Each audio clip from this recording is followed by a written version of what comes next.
China में हर रोज 5000 deaths हो रही हैं। चाइना में आने वाले 3 महीनों में कोविड की 3 वेव्स आने वाली हैं। सुनकर हर ओर दहशत का माहौल है। सब लोग डरे हुए हैं कि कहीं फिर से इंडिया में भी कोविड अपना तांडव न दिखा दे। पर इंडिया में ऐसा कुछ भी नहीं होने वाला है। Don't worry, be happy India. Corona को यदि अपनी संतति चलाए रखनी है, अपना अस्तित्व बनाए रखना है, तो यह ज़रूरी है कि वो होस्ट के साथ मिलजुल कर रहे, क्योंकि होस्ट के बिना कोई भी वायरस न जी सकता है न मल्टीप्लाई कर सकता है। वायरस की लाइफ बहुत छोटी होती है। कुछ ही घंटों में ये मल्टीप्लाई होकर नई जनरेशन बना देते हैं। और जनरेशन्स में, हर जनरेशन में थोड़े थोड़े जेनेटिक डिफरेंसेस होते हैं।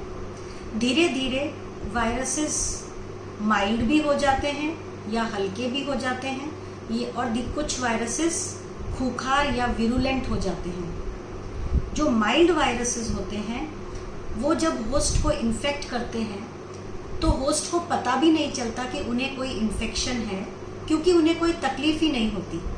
ऐसे लोग सोशली फुल्ली एक्टिव होते हैं, लोगों से मिलते जुलते हैं, सोसाइटी में घूमते हैं और जाने अनजाने माइल्ड वायरस का स्प्रेड सोसाइटी में कर देते हैं और सोसाइटी में एंटीबॉडीज बनाने में बहुत मदद करते हैं।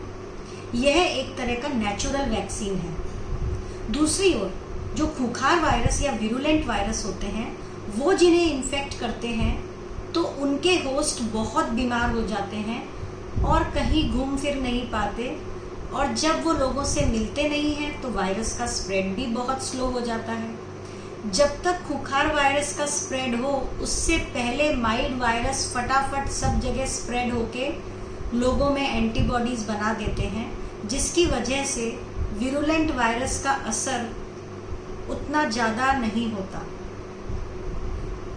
चाइना की जो स्ट्रिक्ट लॉकडाउन पॉलिसी थी, उसकी वजह से चाइना में 23 दिसंबर 2022 तक जहां सिर्फ 20 लाख केसेस रिपोर्ट हुए कोविड के, वहीं भारत में 23 दिसंबर 2022 तक करीब 1.5 करोड़ केसेस रिपोर्ट हुए हैं। इतना बड़ा डिफरेंस। तो भारत की हर्ड इम्यूनिटी बहुत ज़्यादा है। इतना स्प्रेड हुआ है वायरस का कि लोगों में नेचुरल इम्यूनिटी, या कह सकते हो नेचुरल वैक्सीनेशन भी हो गया है।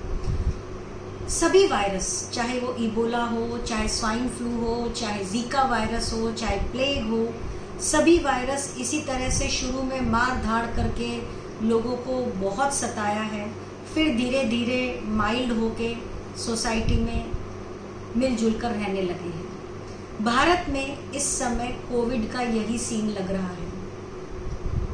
और भारत का जो वैक्सीनेशन है बाय कोविशील्ड एंड कोवैक्सिन, वो जो कोरोना वैक चाइना की वैक्सीन है उससे भी ज़्यादा इफ़ेक्टिव है। चाइना के वैक्सीन्स की एंटीबॉडीज़ की लाइफ कमज़ोर है, लाइफ कम है। तो चाइना को नेचुरल इम्यूनिटी भी नहीं है और जो आर्टिफिशियल वैक्सीन इम्यूनिटी है वो भी पुअर है। इसलिए भारत को डरने की ज़रूरत नहीं है। बूस्टर डोज जरूर लगवाएं। Stay healthy, stay safe.